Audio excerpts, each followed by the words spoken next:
Hello everyone, welcome to Tamil aspirants club.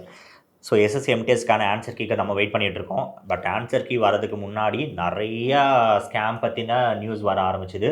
Answer key வரலை. இப்போ இந்த ஆன்சர் கீ வருமா வராதா, எழுதின எக்ஸாம் வேலிட் ஆகுமா ஆகாதா அப்படின்றது நிறையா டவுட்ஸ் இருக்குது. ஸோ ஃபஸ்ட் அண்ட் ஃபார்மோஸ்ட் இந்த எஸ்எஸ்சி எம்டிஎஸ் எக்ஸாமில் அப்படி என்ன தான் ஸ்கேம் நடந்திருக்குன்னு நம்ம பார்ப்போம். அப்போ அடுத்த ஸ்டெப்ஸ் என்னெல்லாம் இருக்குன்றது நம்ம பார்க்கலாம். ஸோ இந்த ஸ்கேமில் பார்த்திங்கன்னா மொத்தம் 35 பேர் அவங்க அரெஸ்ட் பண்ணியிருக்காங்க. இந்த 35 பேரில் இம்பர்சனேட்டர்ஸும் இருக்காங்க. அதாவது ஆள் மாறாட்டம் பண்ணவங்க.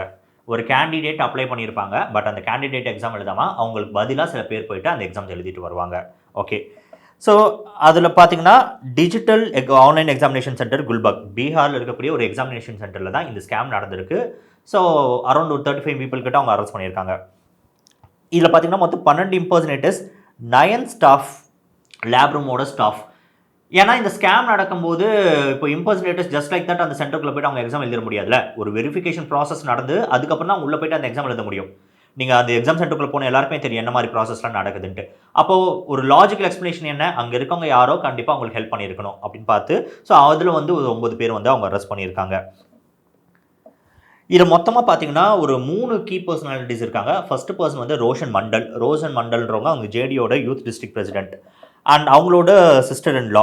அண்ட் ரோஷன் மண்டல் ஏன்னா ரோஷன் மண்டல் கீழே தான் இந்த ஜெட்டில் சென்டர் அவரோட கண்ட்ரோல் கீழே இருக்குது. ஆனால் அவங்களோட சிஸ்டர் இன் லா அவங்க வந்து டிஸ்ட்ரிக்ட் கவுன்சிலராக இருக்காங்க. அண்ட் மூணாவது ஆள் தான் ரொம்ப ஹைலைட்டு, இசார் ஆலம். ஏன்னா அவர் எஸ்எஸ்சியோட பிரயாக்ராஜ் ஃப்ளையிங் அப்சர்வர், பறக்கும் படைன்னு சொல்லுவோம்ல. அதாவது பறந்து போய் ஏதாவது ஸ்கேம் யாராவது ஏதாவது மால் ப்ராக்டிஸில் இருந்தாங்கன்னா கண்டுபிடிக்க பார்த்துருக்காங்க. பட் அவரே ஒரு நல்ல மால் ப்ராக்டிஸ் பண்ணியிருக்காரு.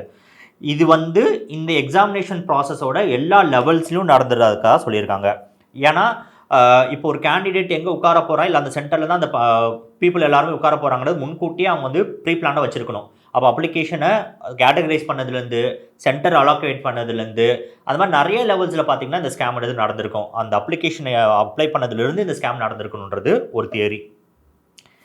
அண்ட் இப்போ பார்த்தீங்கன்னா இந்த கேஸ் என்ன போகுதுன்னா மல்டி ஸ்டேட் மாஃபியா கூட இது லிங்க் பண்ணுறாங்க. இது இந்த ஸ்டேட்டில் மட்டும் கிடையாது, இது நிறைய ஸ்டேட்ஸில் நடந்திருக்கும். இதை இப்படி நடத்துறதுக்கு ஒரு மாஃபியா கும்பல் இருக்குது, அது கூட இது லிங்க் பண்ணியிருக்கதா சொல்கிறாங்க. அண்ட் இது பார்த்தீங்கன்னா நவம்பர் 4லேருந்து 14க்குள்ளே நிறையா சந்தேகப்படுற மாதிரியான நிறைய ஆக்டிவிட்டீஸ் நடந்திருக்கு. அப்போ எஸ்எஸ்சியோட ஒரு கோஆர்டினேட்டர் சுரேஷ் யாதவ்ன்றவர் டவுட் பண்ணி அதுக்கப்புறம் அவரோட டிப் கொடுத்ததுலேருந்து இந்த போலீஸ் வந்து இத்தனை பேர் வந்து அரெஸ்ட் பண்ணியிருக்காங்க.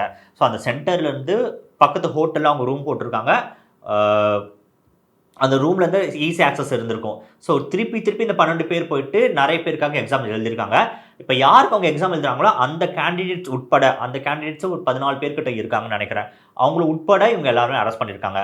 இப்போ பிரச்சனை இதோட மட்டும் நிற்கல, இதில் யாராலும் இன்னும் சம்மந்தப்படுத்திருக்காங்கன்னு சொல்லிட்டு இது ஃபுல் இன்வெஸ்டிகேஷன் போயிட்டு வரணும். அந்த இன்வெஸ்டிகேஷன் முடிஞ்சு அது ஒரு கேஸ் நடந்து அதுக்கப்புறம் அது எஸ்எஸ்சி எப்படி பரிசீலனை பண்ணி இந்த எக்ஸாம் என்ன முடிவு பண்ண போகிறாங்கன்றது தான் நமக்கு தெரியும். இந்நேரத்துக்கு எஸ்எஸ்சி எனக்கு தெரிஞ்சு எஸ்எஸ்சிக்கு இன்னொரு ஸ்டாண்ட் இருந்திருக்காது. இந்த எக்ஸாம் என்ன பண்ண போகிறோன்ற ஸ்டாண்ட் இருந்திருக்காது. முதல்ல இப்போ நடந்து அவங்க ஸ்கேமை சரி பண்ணிட்டு தான் அதுக்கான ஆல்டர்னேட்டிவ் அவங்களால கொடுக்க முடியும்.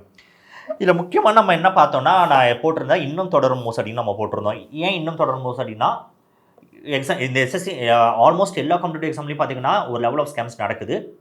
எஸ்எஸ்சி பார்த்தீங்கன்னா மற்ற எல்லா எக்ஸாம்ஸை விட ரொம்ப மினிமலாக தான் நடக்கும்.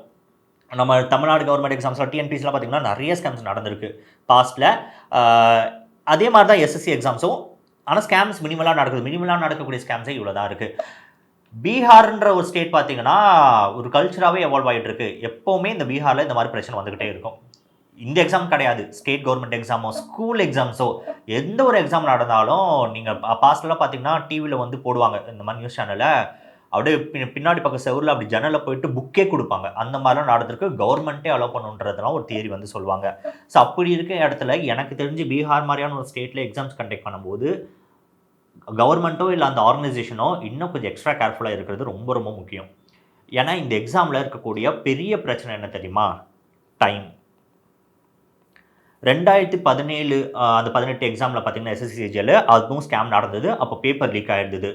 அந்த பேப்பர் லீக் ஆயிருந்தது எப்படின்னா, அந்த 17ல் டியர் 1 சரி டியர் 2 சரி ரொம்ப ரொம்ப டஃப்பான பேப்பர்ஸ். இது வரைக்கும் நீங்கள் பார்க்காத லெவலுக்கு டஃப்பாக இருக்கும் அந்த பேப்பர்ஸ் எல்லாமே.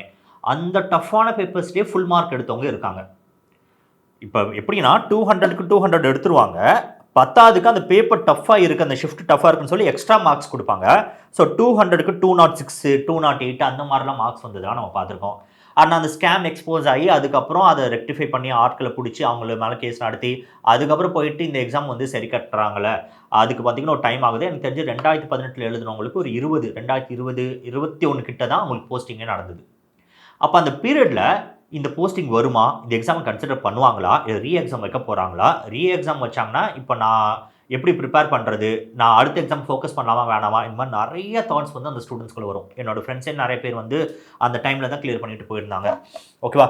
ஸோ இந்த மாதிரியான விஷயங்கள் இந்த டைம்ன்றது ரொம்ப பெரிய ஆஸ்பெக்டாக இருக்குது. இப்போ நம்ம ஆஸ்பிரண்ட்ஸ்க்கு என்ன சொல்வோம்னா, இந்த காம்படிட்டிவ் எக்ஸாம்ன்றது மட்டும் கிடையாது, எல்லா எக்ஸாம்ஸுமே ஒரு லெவல் ஆஃப் ஸ்கேம்ன்றது கண்டிப்பாக நடக்கும். நீங்கள் ப்ரைவேட்டில் போனாலும் சரி, கவர்மெண்ட் ஜாப்ஸாக இருந்தாலும் சரி, ஒரு லெவல் ஆஃப் ஸ்கேம்ன்றது நடக்கும்.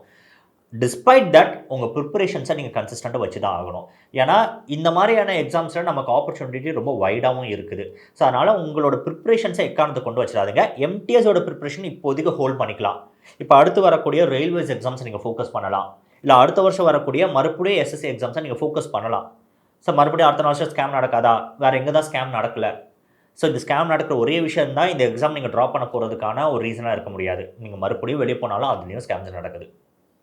அந்த ஸ்கேமுக்கான வரமுறைகள் மாறலாம், எப்படி பார்த்தாலும் அது ஸ்கேமாக தான் நடக்குது. ஓகேவா? ஸோ அதனால் என்னை பொறுத்த வரைக்கும் நான் சொல்லக்கூடியது, ப்ரிப்ரேஷன்ஸை மறுபடியும் கன்சிஸ்டண்ட்டாக வைங்க, இதை தள்ளி வைங்க. ஒன்று எக்ஸாமை பொறுத்த வரைக்கும் அவங்க ஃபுல்லாக நடத்துவாங்க, திருப்பி நடத்துவாங்க. இல்லைன்னா அந்த கீ பர்சனாலிட்டிஸ் அவங்க ஐடென்டிஃபை பண்ணிவிட்டு அந்த ஸ்கேமர்ஸோட எக்ஸாம்ஸை மட்டும் நல்லிஃபை பண்ணிவிட்டு பாக்கி இருக்கிற ரிசல்ட்ஸை அனுப்புறதுக்கும் சான்சஸ் இருக்குது. ஆனால் எப்படி பார்த்தாலும் உடனடியாக ஆன்சர் கீ வரும், உடனடியாக ஒரு சொல்யூஷன் வருமானு கேட்டிங்கன்னா கிடையாது. ஓகேவா? ஸோ கண்டிப்பாக இதுக்கு டைம் ஆகும். அதனால் இப்போதைக்கு எம்டிஎஸ்எல் ட்ராப் பண்ணி வச்சுக்கிறது பெஸ்ட். பேரலாக நம்ம என்ன பண்ணலாம், எஸ்எஸ்சிலேருந்து ஒரு அஃபிஷியல் அனௌன்ஸ்மெண்ட் வர வரைக்கும் நம்மளால ஒரு கால் எடுக்க முடியாது. பட் இந்த எக்ஸாமோட ஸ்கேம் நியூஸை வந்து நம்ம ஃபாலோ பண்ணலாம். டைம்லி என்ன மாதிரி அப்டேட்ஸ் வருதுன்னு சொல்லிட்டு நம்ம ஃபாலோ பண்ணலாம். நம்மளும் ஃபாலோ பண்ணுறோம், வரக்கூடிய அப்டேட்ஸை நாங்கள் கொடுத்துக்கிட்டு இருக்கோம். ஓகேவா? ஸோ அவ்வளோதான். இது போக எங்களுக்கு எதாவது டவுட்ஸ் இருந்துச்சுன்னா நீங்கள் டெலிகிராம் சேனல்லையோ இல்லை நம்மளோட கமெண்ட் செக்ஷன்லையோ நீங்கள் போஸ்ட் பண்ணுங்கள். தேங்க்யூ.